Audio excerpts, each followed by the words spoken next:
war stole my parents' childhood.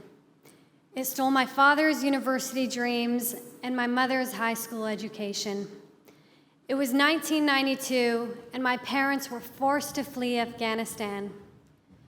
First, they were refugees in Pakistan and prayed their displacement was temporary. But in 2000, and when I was just 2, my parents made the painful decision to seek asylum in Canada, leaving behind any hope of returning home. Faced with pursuing their dreams or sacrificing everything for my 6 siblings and I, they chose the latter. From football to Farsi, they invested all their time and money in our extracurricular activities. Scarred by war and a lost childhood, they were determined we would not feel the void they had known. There are over 120 million forcibly displaced people worldwide and 2.6 million Afghan refugees. But sport became a lifeline for my family. Through football, we were able to share stories, bridge understanding between communities, find hope, and a sense of belonging. Then, in 2016, I joined the Afghanistan Women's National Football Team, with official training camps hosted in other countries due to the security situation. This was more than sport. It was a stand against gender inequality and systemic oppression.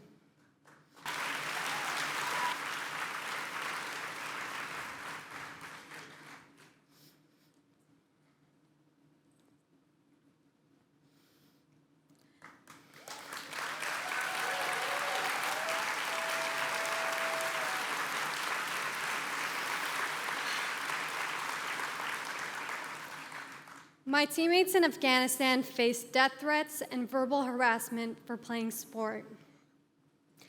And I realized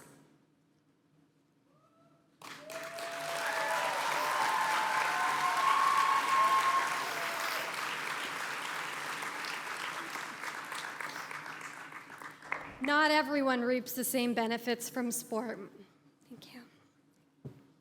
So I set to work to maximize the use of sport as a source of hope and catalyst for change. In 2020, I co-founded Scarborough Simbas, a nonprofit organization to help refugees and newcomers ease their settlement in Canada. We offer free football and leadership camps for kids between 5 and 15. There are co-ed, boys, and girls-only options, creating safe spaces for all newcomers. All training camps end with a hot meal to bring families together and foster a strong community. So far, the Scarborough Simbas has used football to support 195 refugee families new to Canada.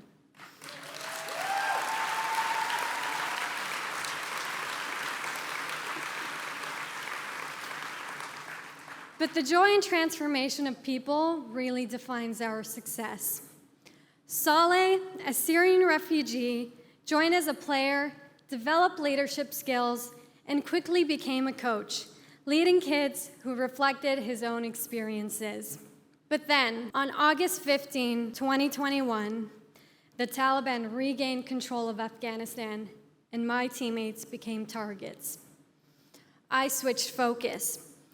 I initiated the entire evacuation of the Afghanistan Youth Women's National Football Team, staff, and their families. But there were no commercial flights leaving Afghanistan. All borders were closed, and the country was full of Taliban checkpoints. After 4 failed attempts in Kabul, on August 31st, everyone moved by bus to a safe house in Mazar-e-Sharif, 10 hours north of Kabul.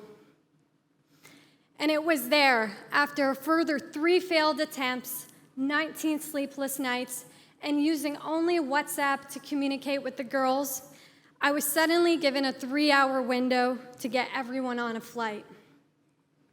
Thanks to strong diplomatic pressure on the Taliban, we successfully evacuated 20 of the Afghan youth team and their families on a chartered flight to Portugal.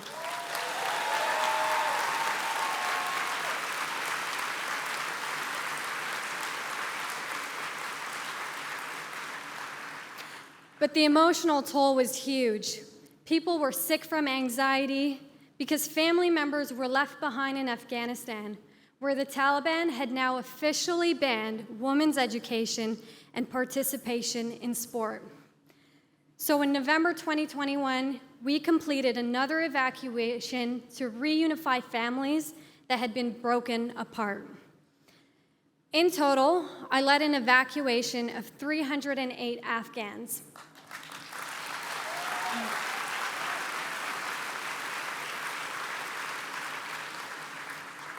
And at the end of it all, I founded Ayanda FC, the unofficial Afghan youth national football team. We now compete in international competitions. Ayanda means future in Farsi.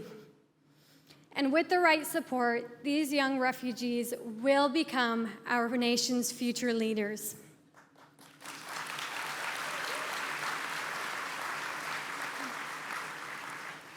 Through sport, we can restore confidence and empower refugees to become active global citizens. Through sport, we can support young leaders to help deliver lasting peace. Thank you.